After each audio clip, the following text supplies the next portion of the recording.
La cultura es la del hombre que trabaja. La cultura es la del hombre que de alguna manera participa en el quehacer nacional y en el quehacer de los pueblos sin desinterés, con hidalguía, con honradez. Esa es la cultura que tenemos que recuperar para salvar este país. Entonces yo sigo creyendo que la gente está queriendo defender ese tipo de cultura, porque nosotros, el pueblo trabajador, el pueblo argentino, el auténtico pueblo argentino, el hombre del mameluco, como se le llama, quiere honestamente servir su propia cultura.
Juan Carlos Esparza, que nació allá por el año 1925 en Urdinarrain, hijo de Adela Darrichón, mi papá, y de Victorino Esparza.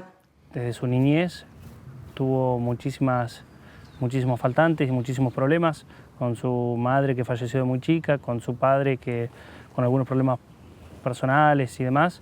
El gallego fue una persona con niñez desvalida, según él mismo nos contaba. Le decían el chajá porque volaba para todos lados, porque era muy andariego.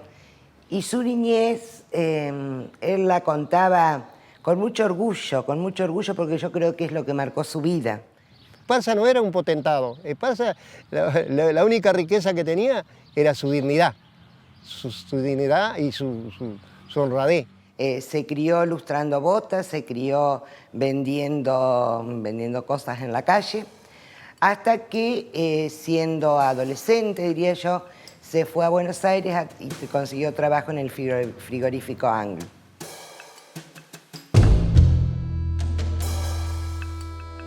Éramos un pequeño país sometido al capitalismo internacional que ahogaba nuestra economía y especulaba con el hambre de los trabajadores argentinos.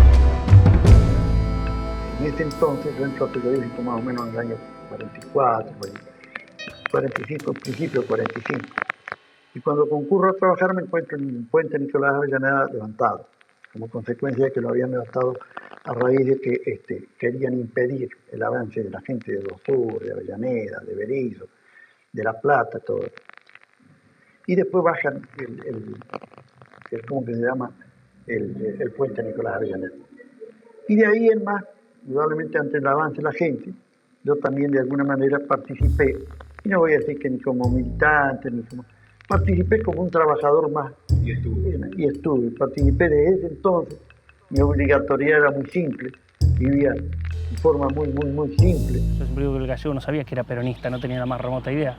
Y se encuentra con que alguien, desde un gobierno, le da la posibilidad de ser alguien, de tener una remuneración medianamente acorde y de tener derechos. Él siempre hablaba de Perón y de Evita. Fue uno de los dirigentes que abrazó la causa y que verdaderamente interpretó lo que era el movimiento nacional justicialista. Seguramente esto que lo impulsa un 17 de octubre es lo que le abre definitivamente yo diría, su pasión por el sindicalismo, porque más que por la política te puedo asegurar que era por el sindicalismo y el derecho, la defensa de los derechos de los trabajadores. Allá estuvo un tiempo y luego vuelve a Paraná también a trabajar en un frigorífico, hasta que ya de jovenzuelo entra a trabajar en el correo. Se casa con mi mamá, tiene 2 hijos varones que son mis hermanos mellizos, Carlos y Víctor, que me llevan 7 años, y después de 7 años nazco yo.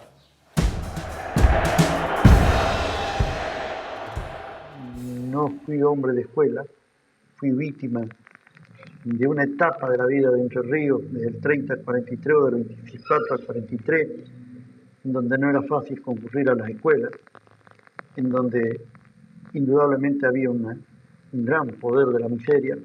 Y cuando llego a Vialidad me encuentro en las oficinas con la posibilidad de conocer lo que era una máquina de escribir, con la posibilidad de conocer lo que era un margen, con la posibilidad de conocer una redacción, que de alguna manera me sirvieron para que yo me diera cuenta que de ahí en más podía comenzar a pensar de que servía para algo más que ser peón de un frigorífico.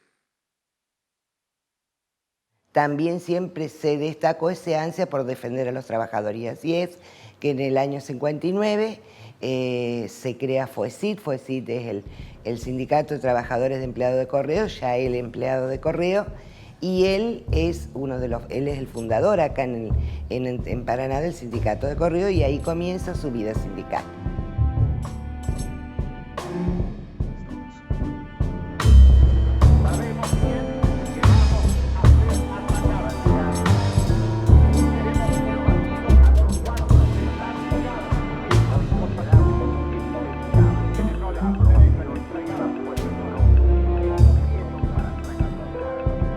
El Gallego fue generando distintos estamentos porque entendió que agrupados los trabajadores podían trabajar mucho más por sus derechos, y a partir de eso el Gallego crea obviamente el sindicato de FOESIT como una herramienta de esto, de seguir profundizando y trabajando por los derechos de los trabajadores, pero también de su familia, de sus hijos.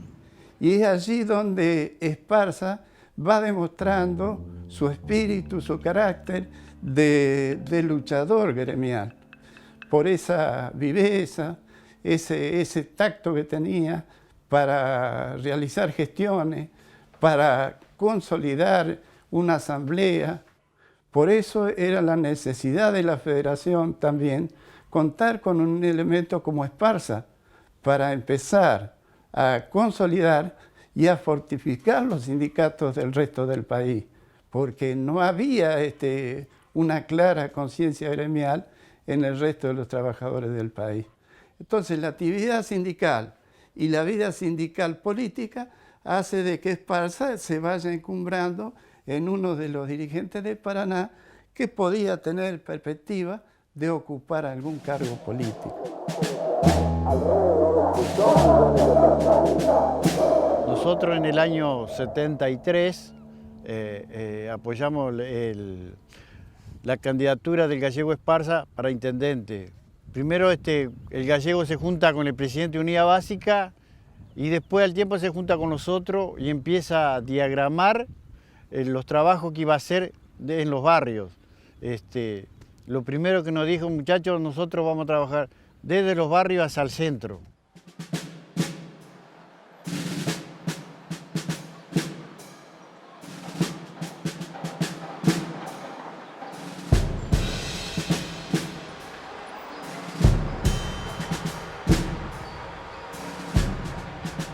Y a don Carlos lo conocimos precisamente en esa circunstancia, cuando se estaba generando los distintos equipos que iban a trabajar en las distintas áreas del futuro gobierno peronista.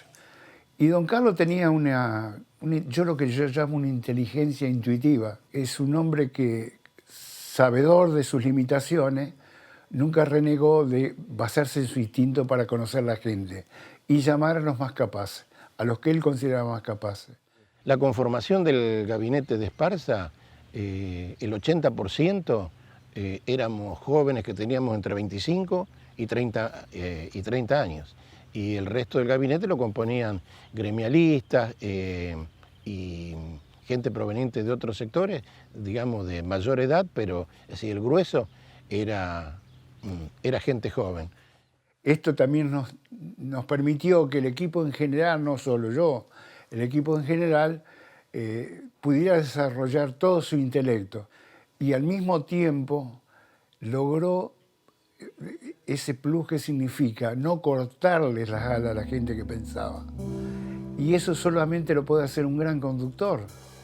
Dejar crecer a quienes están al lado es patrimonio de unos pocos. Generalmente en esto hay mucha función de los egos y por el contrario, en él esa palabra no existía. Esparza nos dio a todos los que íbamos a ser sus secretarios libertad de programar con una idea base. Toda la tarea municipal debía concentrarse o priorizarse, digamos, lo barrial. Y bueno, una de las formas de hacer obra pública era no hacer grandes cosas, que tampoco le interesaban hacer grandes obras de Esparza, sino llegar a muchas obras chiquitas y en los barrios. Entonces se ideó un sistema, o ya existía, pero se perfeccionó un sistema que se llamaba consorcios vecinales, creo que todavía existe la figura. Y para que la acción se produjera en forma inmediata, desembocaban masivamente en un sector de la ciudad, que agrupábamos a varios barrios. Un fin de semana completo trabajábamos los empleados municipales, que en esa época donaban sus horas extras, digamos, para resolver los problemas de la ciudad. Trabajaba la juventud peronista, que lo hacía ad honorem, sin pedir cargos, sin pedir ningún tipo de prebenda. Y obviamente los vecinos que se iban a ver beneficiados se sintieron contagiados y también participaban. Había lugares de Paraná donde venía un caño y acá cortaba el caño de agua y acá había una canilla y toda la gente tenía que trasladarse cuadras y cuadras para venir a buscar la canilla o en el caño el agua que necesitaba para subsistir. Y en el barrio El Morro, ahí en calle Ramírez y Martín de Mousi también estaba un caño, un solo caño, que la gente iba a buscar el agua en los baldes. Y ahí cuando viene el gallego fue cuando ahí empieza la extensión de la red de agua hacia los domicilios. Respecto de la obra del agua Bajada Grande, fue emblemático también. No podías construir por tu cuenta ni un metro de caño fuera del radio servido que ya tenía Obras Sanitarias de la Nación. Por problemas digamos así, protocolares o vinculados al orden establecido, y que había que sacar papeles, y que había pedido autorizaciones, y que Gallego en una noche, casi contra viento y marea, decidió por su propia cuenta y hizo una noche entró toda la municipalidad, cavó a lo largo de varias calles de Bajada Grande y tapó, y Bajada Grande tuvo su agua corriente.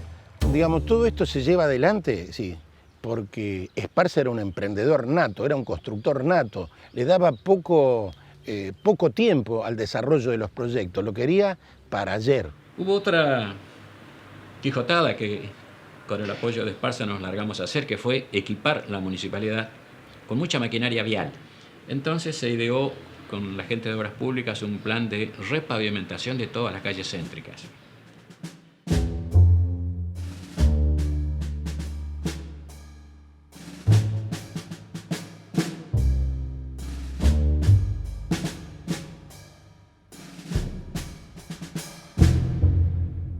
Esparza fue el que le dio las primeras casas a muchos hogares en la ciudad de Paraná, por ejemplo en el barrio San Roque, gente del barrio municipal, que era gente que vivía a la vera de los arroyos. Él, como intendente, le entregaba las herramientas que era, todo lo que era el material, y la gente tenía que ir a trabajar en forma comunitaria para construir su casa. Y eso era lo importante que se desarrollaba. El gallego Esparza generó políticas de tierras, generó políticas de distribución en cada uno de los barrios, no solamente con la tierra, sino también alcanzando esos barrios los servicios básicos.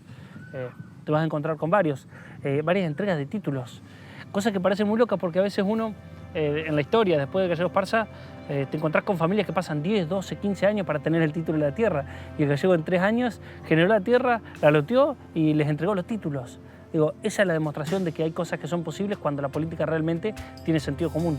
El gallego Esparza nos da los boletos de compra-venta de nuestros terrenos, o aquí que ya teníamos nuestras casitas, y nos pone la luz y el agua también, porque nosotros, digamos, éramos familia que éramos carenciada, que no teníamos dónde ir a vivir, y él nos da la oportunidad acá. Yo recuerdo realmente la alegría de mi madre y de mi padre, que era un sindicalista. Fue muy emocionante para toda la gente que vivía acá. Éramos muchos acá. Éramos más o menos 150 familias que vivían acá. El Parque Industrial General Belgrano de la ciudad de Paraná también es otra de las obras que le debemos a Juan Carlos Esparza. Creo que se dispusieron de más de 100 hectáreas allí, se lotearon, Se licitaron rápidamente las obras de infraestructura, que era el trazado de calles, alguna asfaltada. Se hizo toda una red de saneamiento, o sea, para los efluentes industriales, inclusive una planta de tratamiento. El Banco Municipal era una herramienta financiera del municipio que estaba perdida. En eso el gallego, primero que metió a los trabajadores dentro del banco para que los trabajadores, junto con 2 o 3 personas más, sean los que administren los propios recursos del banco. Que el Banco Municipal debe estar al servicio del pueblo, no de los especuladores, no de los que bandidean permanentemente. Digo bandidean porque ese en la jerga de Esparza era muy usado. Y les voy a decir otra cosa más, que tengo pensado transformar el frigorífico municipal que esté al servicio de la comunidad, no de los terratenientes. El frigorífico municipal era un espacio municipal que generaba pérdidas y que se incorporaron los trabajadores, y a partir de una buena gestión generó 2 grandes herramientas. Una que tenía que ver con el trabajo y con la ganancia que generaba el mismo frigorífico, y otra que tenía que ver con poner a precios justos el consumo de la carne para todos los sectores. Entonces el frigorífico estaba no solamente para generar trabajo y generar dinero, sino también para redistribuir los alimentos en gran parte de la comunidad. Creo que con éxito lograron que el frigorífico marchara, digamos, con resultados positivos, o sea, daba superávit, que le permitía su propio manejo operativo y a su vez inversiones como para ir mejorando su infraestructura.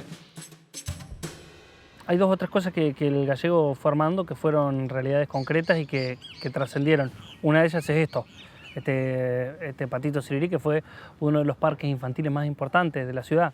En realidad no se llamaba Pato Sirirí, se llamaba Parque Cabrera, en homenaje precisamente a un trabajador municipal. Y la municipalidad hacía mucho tiempo que se habían hecho gestiones para que la cediera para hacer una plaza, un parque, y la burocracia no marchaba, siempre había promesas, cosas por el estilo, no se hacía, era difícil. Hasta que un día el gallego dijo, vamos a hacerlo. Y le plantó los juegos adentro, y las lucecitas, las plantitas, y estableció la inauguración del parque.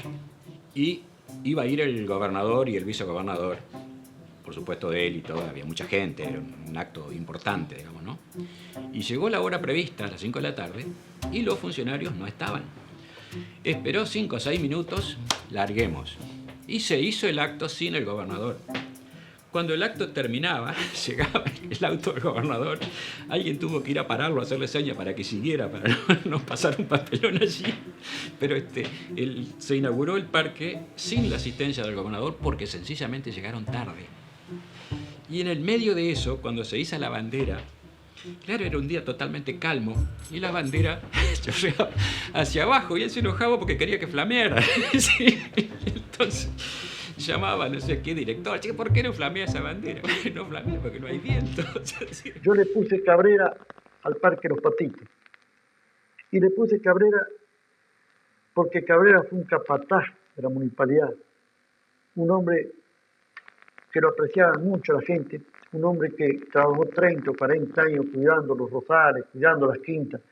Que también es una cultura para que se deleiten todos estos que vamos a pasear los sábados y domingos. Pero nadie hasta el día de hoy ha preguntado que por qué se llama Cabrera y quién era Cabrera. Pero mirá lo que te hablé de tierra, te hablé de agua potable, te hablé de trabajo, te hablé de consumos a precios justos, te hablé del Estado como un intervencionista, tanto en el régimen financiero, como también en el régimen impositivo, como también en el desarrollo de plazas, de parques y de lugares donde pueda haber esparcimiento. Más que intendente era un militante social, le gustaba andar en los barrios, conversar con las compañeras, con los compañeros, sentarse a tomar unos mates, ver las necesidades de los barrios. Él prácticamente su despacho eran los barrios. Si él ayudaba a alguien a vivir un poco más dignamente, era lo que le daba la tranquilidad y lo que le daba esa sensación del deber cumplido, y que siempre nos transmitía a todos nosotros. Así que él siempre me decía, yo duermo tranquilo si sé que a alguien he ayudado en el día, a lo que sea. Si hay algo que le distinguió, es no solo su obra. Don Carlos fue un hombre intachable en lo moral. No se le conoce una agachada, como dicen los gauchos. Por el contrario, puedo decir que en algunos aspectos hasta perdió plata. Yo creo que hay cosas que no lo voy a decir, pero el gallego salió perdiendo plata de la municipalidad. Muchachos, quédense tranquilos de que yo voy a hacer una gestión municipal que va a estar destinada a la ciudad de Paraná. Pero mi objetivo es trabajar desde los barrios hacia el centro. Se edificó así, se pensó así y se hizo así. Realmente no fue un eufemismo, fue lo que se concretó a través de la obra del gallego. Por eso, de los barrios al centro, fue el eje de todo. Por eso todas las mayores políticas se generaron en los barrios, que también beneficia al centro y que también beneficia a las posibilidades, a la gente que tiene otras posibilidades, pero se encontraba con una ciudad que tenía servicios en el centro y en las periferias tenía pobreza o tenía desidia. Entonces... ¿Cuántas veces estuvo preso, Juan Carlos? Bueno, yo estuve 3, en el año 56, en el año 58 y después en el año 76. Y en este país hay hechos positivos que han motivado y cultivado a veces la confusión del hombre común. ¿Cuál es? Y acá, por ejemplo, una etapa de la vida de la Argentina, a los que luchaban, a los auténticos luchadores, los sindicatos de oficios varios, y a toda esa gente les decían anarquistas. Después vino a posteriori otras etapas de la vida que los tildaron de fascistas, después los tildaron de comunistas, después los tildaron de montoneros y después los tildan ahora actualmente los tildan de drogadictos. Entonces todos esos son los riesgos que corren los hombres que de alguna manera han tenido definiciones en sus posiciones políticas. Comunica a la población que a partir de la fecha el país se encuentra bajo el control operacional de la Junta Militar. Se recomienda a todos los habitantes el estricto acatamiento a las disposiciones y directivas que emanen de autoridad militar. El 24 de marzo yo me levanto, como lo hacía todos los días, para ir a trabajar, a desarrollar mi tarea en la Dirección Provincial de Vialidad, y cuando prendo la radio, escucho el comunicado donde había sido derrocado el gobierno peronista y ya teníamos un gobierno dictatorial, la Junta Militar mandaba en nuestro país, ya estaba rodeada la municipalidad, como que en la municipalidad había delincuentes. Entonces después volvemos y tomamos contacto con la señora de Esparza. Mari nos cuenta cómo había sido el hecho. Ya Esparza, dice ella, que al venir de la cena de la Dirección de Deporte, al rato nomás, yo creo que Esparza no se alcanzó ni a acostar ni a cambiarse, que llegaron las fuerzas militares y lo llevaron desde su domicilio. Yo personalmente no me despierto esa noche, ya cuando tocan el timbre y lo vienen a buscar, me cuentan mis hermanos y mi mamá que miran los techos, ya estaban todos arriba de los techos, rodeada la cuadra, era como que venían a buscar el guerrillero. Esas son las reacciones que tiene la oligarquía o las oligarquías cuando avanza un sector que estaba postergado. Estuvo mucho tiempo que no sabíamos dónde estaba, recibíamos llamados que estaba acá, que estaba allá, pero todo era mentira, hasta que un día un cura de Gualeguaychú nos hace llegar que él estaba preso en Gualeguaychú. Para llegar a entrar a la cárcel a verlo pasábamos 1000 penurias y después cuando nos íbamos tengo muy marcado que salíamos a un pasillo, ese ruido a candados, no me lo olvido nunca más, y él se daba vuelta y nos saludaba y nos quedábamos mirando, saludándonos en ese pasillo. Yo esa cara de él no me la voy a olvidar. Lo traen nuevamente a Paraná y bueno, después de un tiempo nos habilitan visita también acá en Paraná y después le dan libertad domiciliaria, se llamaba, que era que no podía salir de su casa. En la historia de la libertad de Esparza se hicieron muchas gestiones. Las principales fueron canalizadas a través de nuestra Federación Nacional. Lo que se logró fue una libertad domiciliaria, que primero lo tuvo en la casa y después, no sé por qué circunstancia, lo vuelven a llevar preso a Esparza. Así que yo me recuerdo haber venido de la escuela y llegar y que mi mamá estuviera llorando y que me dijeron que me fuera a la casa de una amiga para no ver cuando lo buscaban. Pero bueno, ¿no? Yo me quedaba y también tengo grabado verlo bajar de la escalera cuando lo venían a buscar de vuelta. En 2 oportunidades pasó esto, que lo vuelven a llevar, lo vuelven a largar hasta que le dan libertad domiciliaria. Agradezco el esfuerzo porque ha sido la participación de la ciudadanía argentina en su conjunto lo que ha garantizado que este proceso de democratización de los argentinos culminara con éxito.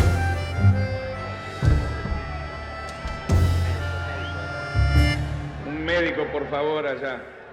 Él es reincorporado nuevamente al correo, ya mis hermanos ahí se recibido y yo al poco tiempo también empiezo a trabajar. Así que ahí vuelve a rearmarse, digamos, en tema laboral la vida. Y después le deja su paso a los jóvenes. Él entendió que en la política había cumplido su rol, había cumplido su etapa y tenían que ser los jóvenes o las otras generaciones las que vinieran a seguir transformando. Seguramente se sentiría cansado, seguramente se sentiría que ya no tenía la fuerza que tenía que tener y un buen día, entre el asombro de todo, dijo: me jubilo y hasta acá llegué. El Gallego no era un tipo que vos te sentabas y te daba una clase. Era una persona que vivió una vida, que era un ejemplo de vida y que vivía y actuaba todos los días en consecuencia de eso. Si me preguntás a mí como nieto, y que muchas veces me tocó ser el que más relación tenía, porque por esas cuestiones de afinidad, me imagino que con alguno hablaría más de fútbol, con otro hablaría más de deporte, conmigo hablaba más de política.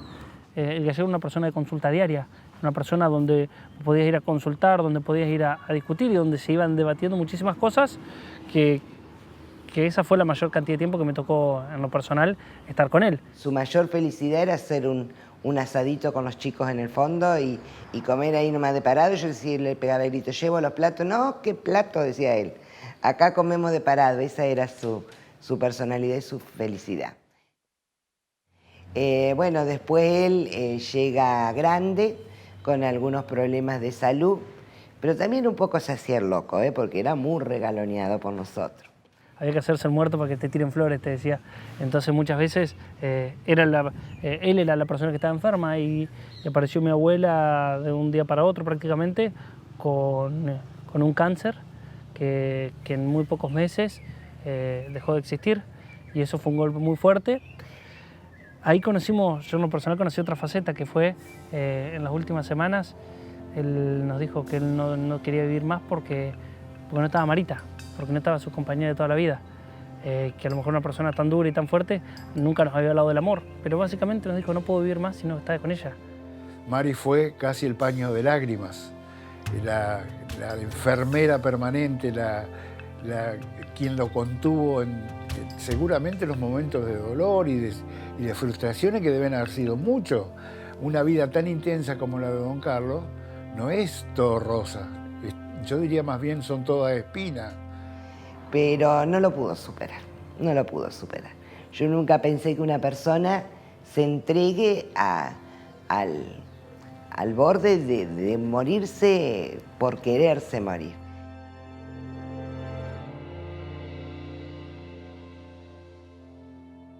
La pérdida de él fue, para mí particularmente, me significó un gran dolor, y también el pueblo de Paraná lo sintió porque perdió capaz que al hombre de mayor sensibilidad social, de mayor honestidad y de mayor compromiso con los problemas de la gente. Nunca la adversidad, ni para el Gallego ni para ninguno de nosotros, fue una traba. La adversidad tiene que ser algo para saltar y para seguir fortaleciendo. Y el fallecimiento del abuelo, de los dos, de la abuela y del abuelo, fueron hechos muy, muy fuertes, porque también yo en lo personal intenté no llorarlo. No podía llorarlo, la muerte del Gallego Esparza. Primero porque había tenido la oportunidad de ser el nieto del Gallego y estar al lado de él durante tantos años. Y segundo porque quedaba todavía en seguir transformando y seguir haciendo lo que él nos había enseñado. Yo creo que si él me veía llorando al lado de él, me hubiese cagado a pedo. Digamos, lo que quedó de obra de Esparza no es casi ninguna de las cosas podemos visualizarlas. Sí nos quedó como un mensaje, como cuál era su idea, su empuje, su inquietud a resolver cosas a veces chiquitas, pero de trascendencia importante para algún sector de la sociedad en que vivía. O sea, no buscaba el bronce, no lo tuvo, creo, tampoco desde el punto de vista de grandes obras, pero lo que es humano sí permanece, y en la medida en que se trasladan esas ideas, se traslada esa forma de ser simple, honesto, trabajador, leal, creo que son principios que más que importantes para recordar su figura, ¿no? Y si tuviera que rescatar una cosa de su larga trayectoria política, ¿qué sería? Mi honradez y mi trabajo. Mi honradez, que estoy convencido que fui un hombre honrado. Y después, por sobre todas las cosas, comprobar de que a través de mi existencia humana, no obstante de haber sido un hombre de origen muy humilde, sin un intelectualismo que a veces lo quieren explotar, tengo la seguridad que mi tiempo no ha pasado más. Porque de alguna manera procuré tenderle la mano o servir a lo único que hay que servir, que es al que menos tiene y al que no necesita. Esto ocurrió varios años después que volvió la democracia. El gallego me dice, vamos a la quinta. Él tenía una quintita acá, camino en calle Almafuerte al final. Y fuimos para allá, y dice el gallego, puse que no tengo nada de comer, vamos a comprar alguna despensa que había. Y cuando estábamos haciendo una cola para comprar, le llega el turno, estaba teniendo una señora, qué sé yo, 40 años, 35 años. Y en ese momento le dice, cuando le dice, usted, don Carlos, don Esparza, que anda buscando. Y don Carlos se sorprendió y le dice, ¿usted me conoce? Don Carlos, nosotros los de bajada nunca no vamos a olvidar a usted. Usted nos llevó el agua. Y siempre le decía yo, hasta me emociono, ¿no? Le decía, ese es el resultado. Ese es el resultado. La gente no se olvidó. Y él no se dio cuenta, porque nunca dimensionó lo que lo quería la gente. Como buen vasco duro, no se dio cuenta. Interpretó la necesidad de la gente y plasmó a través de su gestión muchos beneficios a los que menos tenían, a los barrios donde todavía tenían muchas necesidades, en una etapa donde no se había desarrollado esa tarea social. Él no construía departamento, no construía obra exonerante, él construía dignidad. Esto fue lo que puso en práctica y que a partir de allí ningún gobierno pudo olvidarse más de los barrios. Esto es uno de los elementos, una de las improntas que dejó Esparza a la ciudad de Paraná. Con toda humildad digo que él en ese momento fue un visionario, porque estamos hablando del año 73, porque para ese momento eran obras, a pesar que él siempre repetía que no le interesaban las obras majestuosas de ladrillo, sino que su gran obra era la conformación de los seres humanos. Gallego era un ser humano entrañable porque estaba formado en la vieja escuela peronista, aquella que nos enseñó Evita, que decía, donde hay una necesidad hay un derecho. Y el gallego eso lo sabía porque lo aprendió desde muy chico, su origen fue muy humilde y él nunca se olvidó de ese origen. Al contrario, terminó siendo más humilde que antes. Y eso le valió el respeto y el cariño de todo el mundo, aún de sus propios adversarios que aprendieron a entenderlo y comprendieron que detrás de él había un hombre muy honesto, de convicciones muy firmes y de una gran templanza en el aspecto político. Creo que recordarlo a Esparza es recordarlo en su buena figura, en su buen carácter. Bregaba por la reivindicación del ser humano en general, desde el más bajo hasta el más encumbrado. Seguramente y desde alguna estrella, no solamente a nosotros, su familia, sino que a todos los que menos tiene, él protegió. Durante todos estos años, no hay día de esos 10 años que yo no encuentre, en mi trabajo o en la calle, no encuentre una persona que no se acuerde de él. Entonces hoy lo que uno encuentra son distintas cientos y miles de obras que trascendieron y que le permiten a muchos paranaenses recordarlo al gallego, por el agua, por la tierra, por la casa, por el trabajo, por el parque, por el crédito.